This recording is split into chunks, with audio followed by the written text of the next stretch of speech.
Funding for this program made possible by the Investor Protection Trust, the State of Alaska Division of Banking and Securities, and AARP Alaska.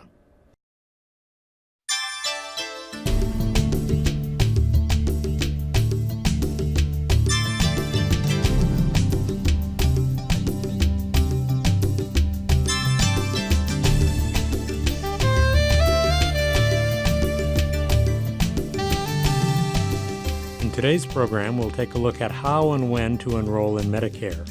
Now here's your host, Ann Secrest. Hello everyone and welcome to AARP Alaska. Today our guest is Nila Morgan, Certified Medicare Counselor and Fraud Education Coordinator with the Medicare Information Office. That is a long title. You're located, Nila, in the Anchorage Senior Activity Center, and you also coordinate volunteers. Lots going on. You've got a lot going on. So tell us a little bit about your background. How did you end up in your current position? Well, Ann, thank you for having me today. I've always enjoyed working with seniors. For 20 years in the nursing field, and then I worked in social services for a while. And in May of 2012, I began to work with Medicare, and I found it very rewarding. Whenever we do a seminar, and you've experienced this with Medicare, with the outreach that we've done jointly, people always want to know more about Medicare. So let's start and talk about Medicare. What is Medicare? And we have a slide up. Well, Medicare is actually our nation's largest health insurance program.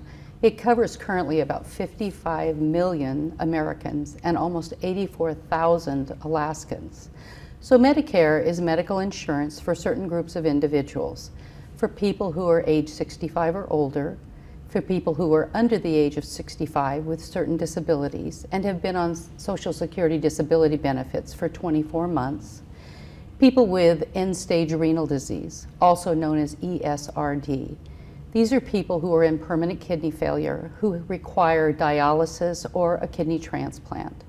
And for people who have Lou Gehrig's disease, also known as amyotrophic lateral sclerosis, or ALS.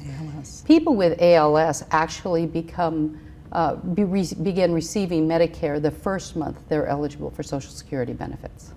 Let's review now the different parts of Medicare, and again, let's look at the slide here. We start with Part A.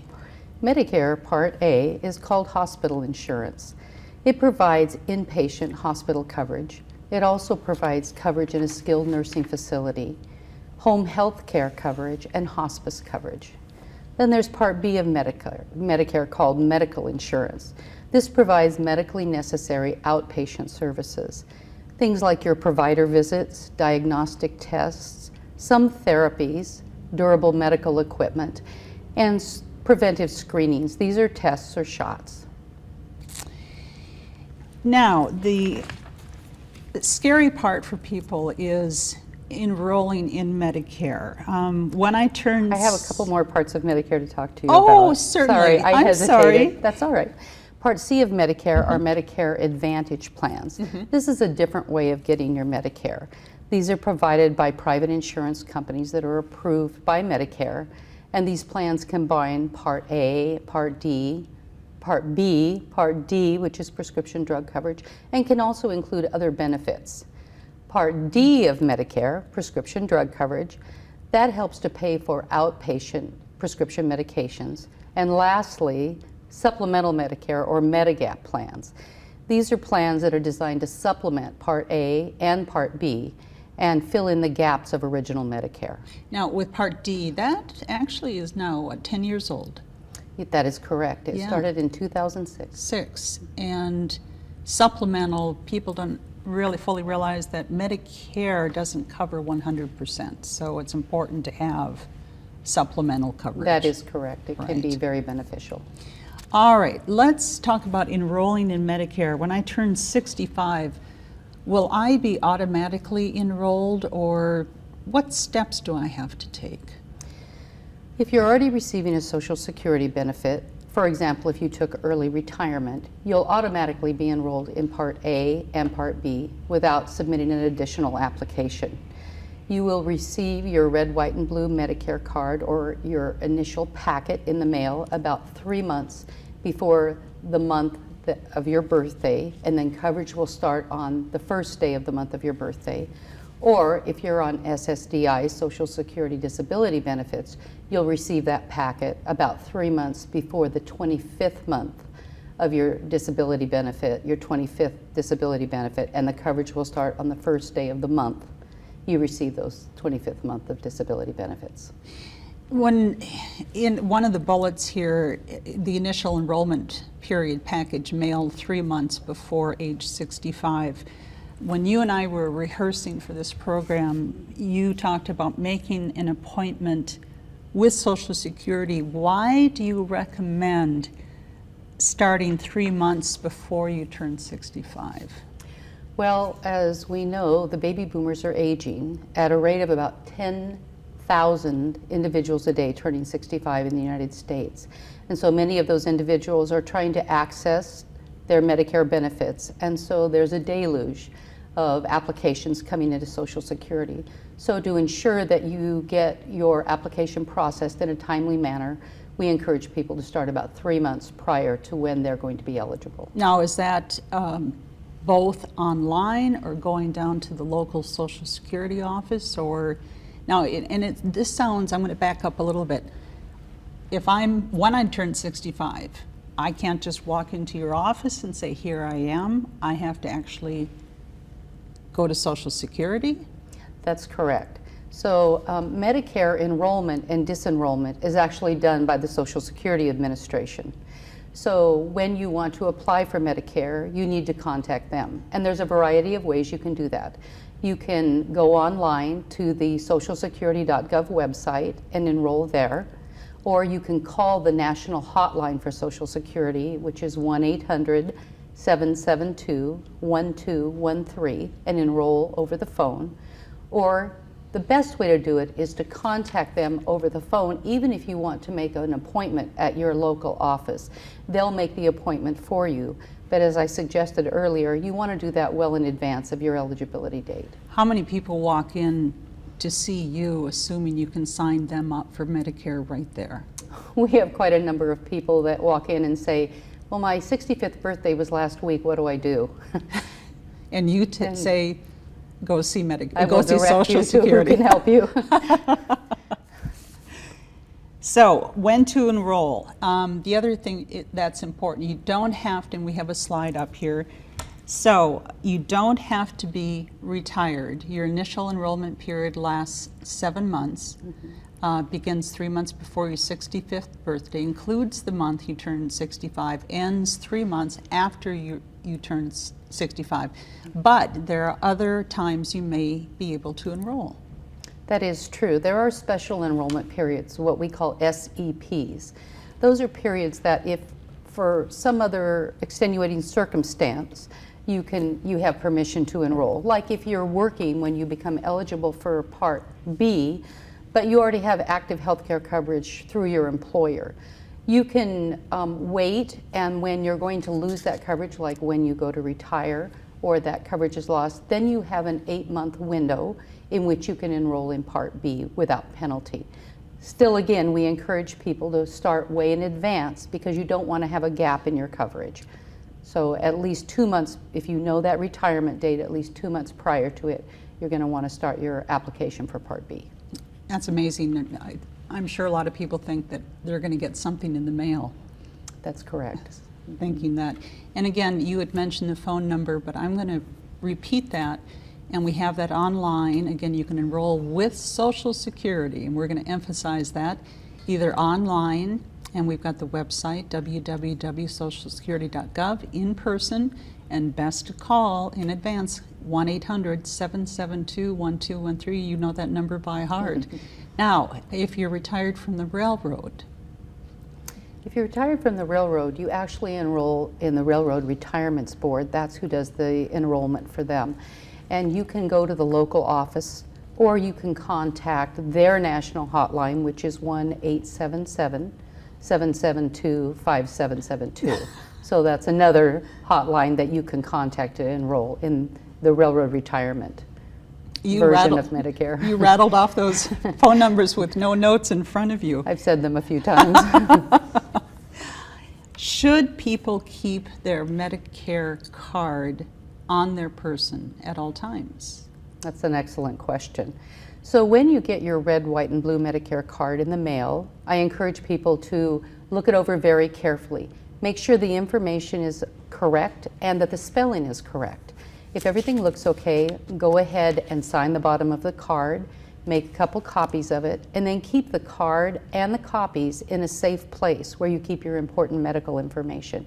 Crooks actually target seniors to steal their wallets and their purses to get that card because they can use it like a credit card on their behalf. And we also encourage people to laminate the cards. They're just made of flimsy cardstock, and then laminating them will preserve them for a lot longer. You suggest to make a system to keep all your Medicare paperwork together. And also what's important is to educate yourself on the Medicare Summary notices. Don't toss them away. Tell us about the Medicare Summary notices. What information do they contain? Well, Medicare Summary notices are statements that are sent to you in the mail once you're on Medicare. If you've received some kind of service or product in a 3-month period, they will send these notices out quarterly. And it's basically just a statement that reflects what Medicare was billed for on your behalf and what Medicare paid and how much you may be responsible for as well. So Medicare Summary notices are also a very good way to keep track of any mistakes that might be made in the Medicare provider's billing. So we want people to look them over very carefully and review them according to other records that they keep, like their receipts, their bills, and their personal health care log. So in other words, did I receive the service on March 4th? What was done on March 4th? Mm-hmm. What does a person do if there's a discrepancy? What's the first thing they should do? The first step is to contact the provider. Sometimes there will be an individual that's billing Medicare on your behalf that's legitimate, but you don't know who they are. For the example, if you get an x-ray, the radiologist who reads that x-ray you may never meet, yet he's going to bill Medicare for his services. So oftentimes the provider can have an explanation that explains any discrepancy. However, if you're not comfortable with the response that you get from the provider, you're always welcome to call the Medicare Information Office, our office at the Senior Center, or 1-800-MEDICARE. Very good. We'll be back with our guest Nila Morgan right after this. In addition to Alaska's Medicare Information Office, AARP's online Medicare question and answer tool can provide some answers about some commonly asked questions about Medicare. Check out the Medicare Q&A tool at aarp.org/Medicare Q&A. We're back with Nila Morgan, certified Medicare counselor with the Medicare Information Office, who works for the Anchorage Senior Activity Center. And I do want to go back to this last slide and point out the last bullet point: create a mymedicare.gov account online, because I would imagine when people come to you, they've just turned 65, they're about to turn 65, the amount of paperwork must be just overwhelming for people. How do you counsel them as far as the best way to set up an account? Well, oftentimes people don't even realize that an account has already been set up for them and they've been sent a PIN number.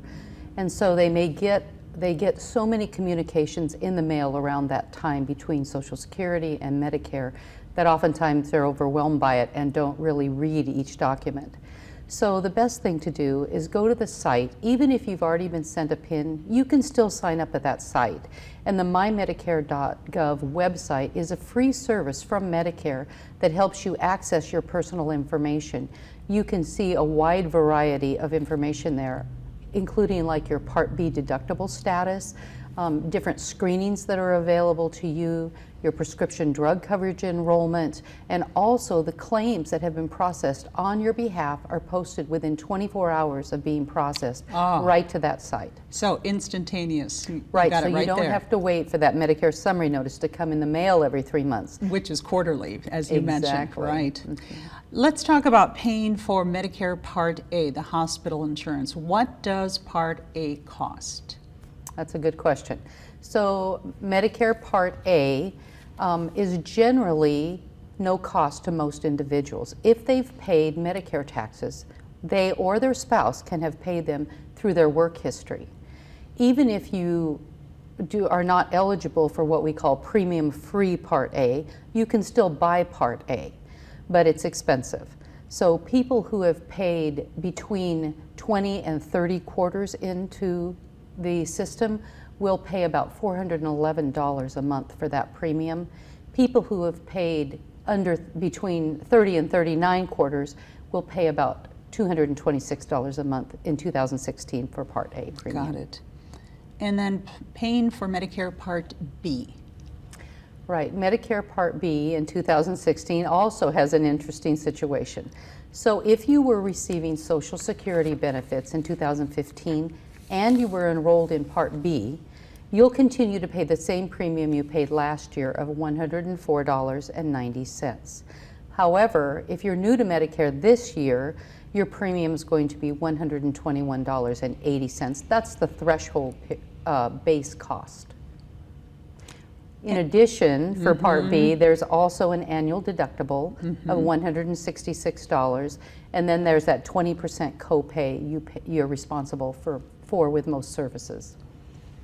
And there are some provisions for preventive services in Part B, is that right? That's correct. There's a wide variety of preventive services available to people on Medicare Part B.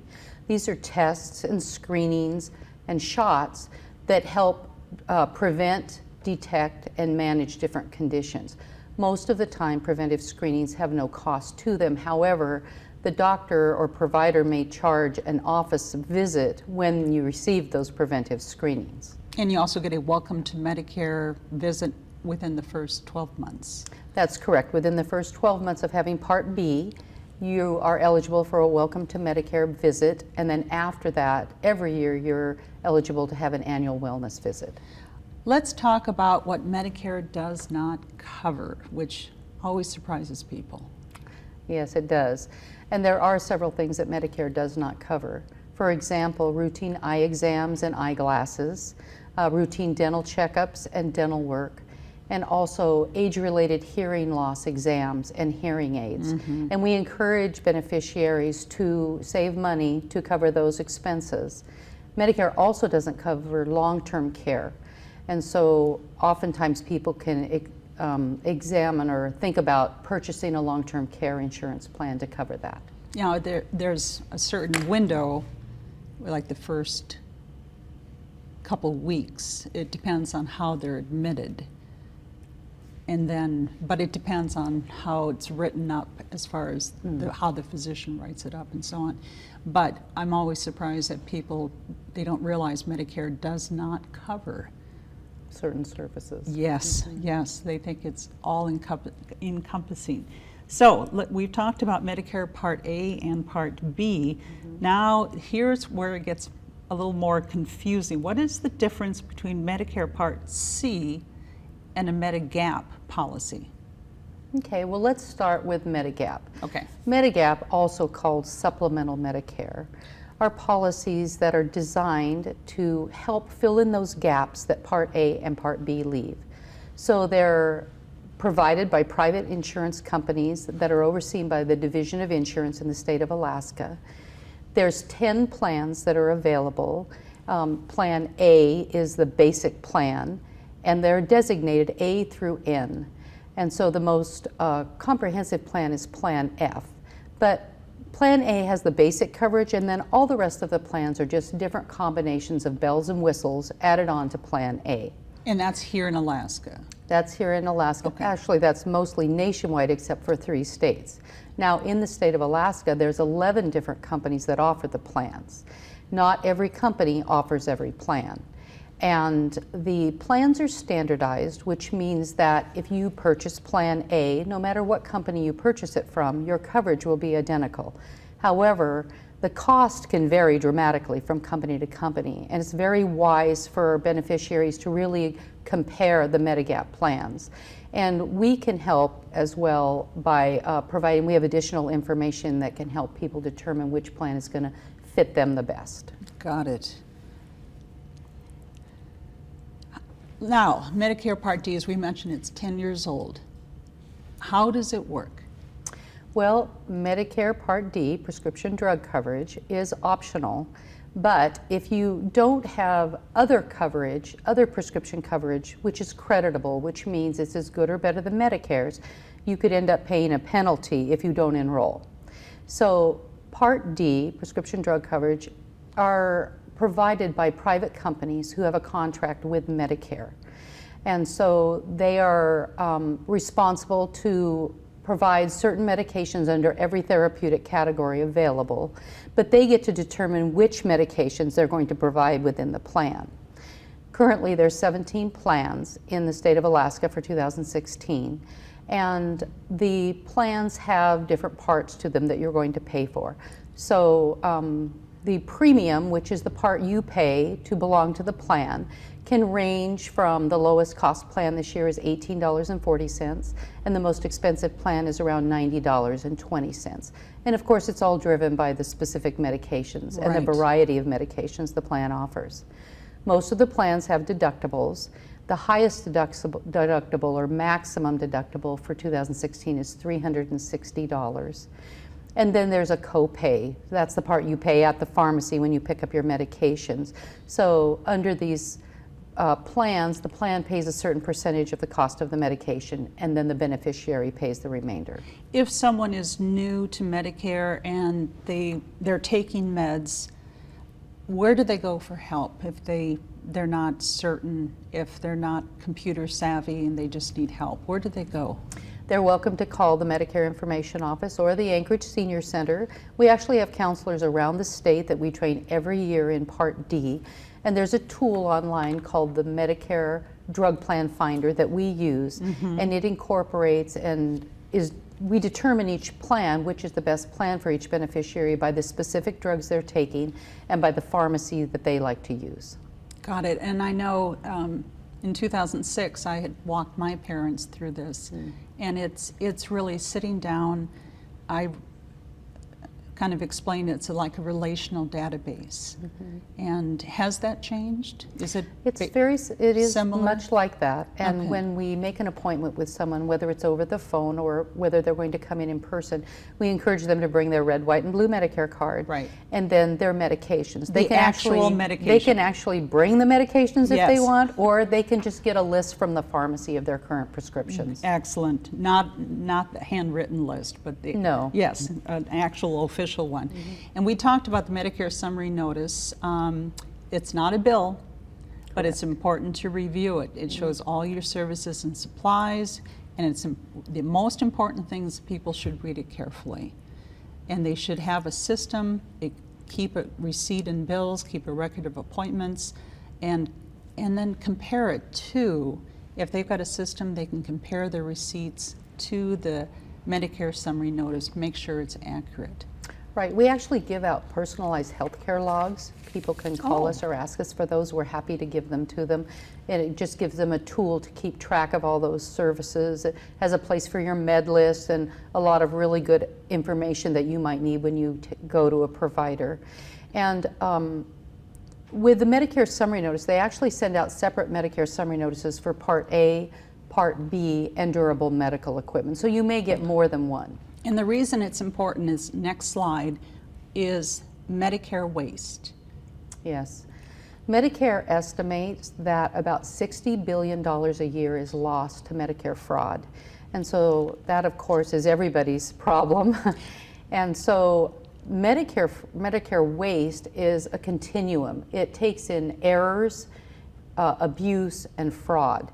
And so sometimes people just make a billing error, a typo. That's considered an error. Abuse is when a provider or even the billing contractor has bad practices that cost Medicare money.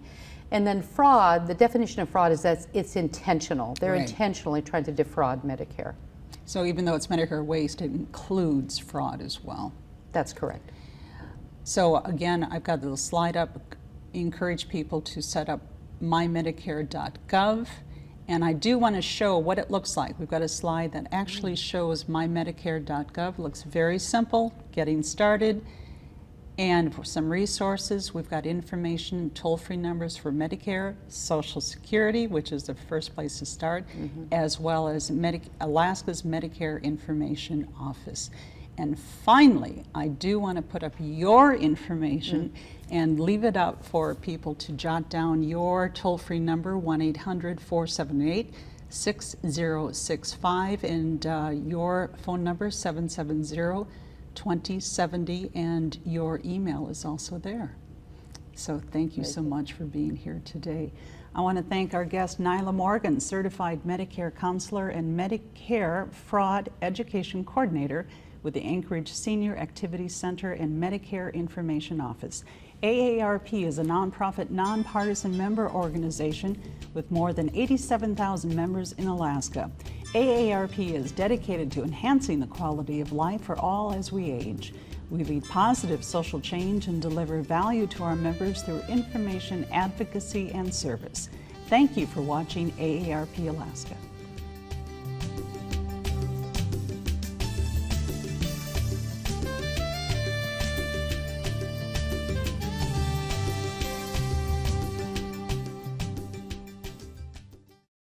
Funding for this program made possible by the Investor Protection Trust, the State of Alaska Division of Banking and Securities, and AARP Alaska.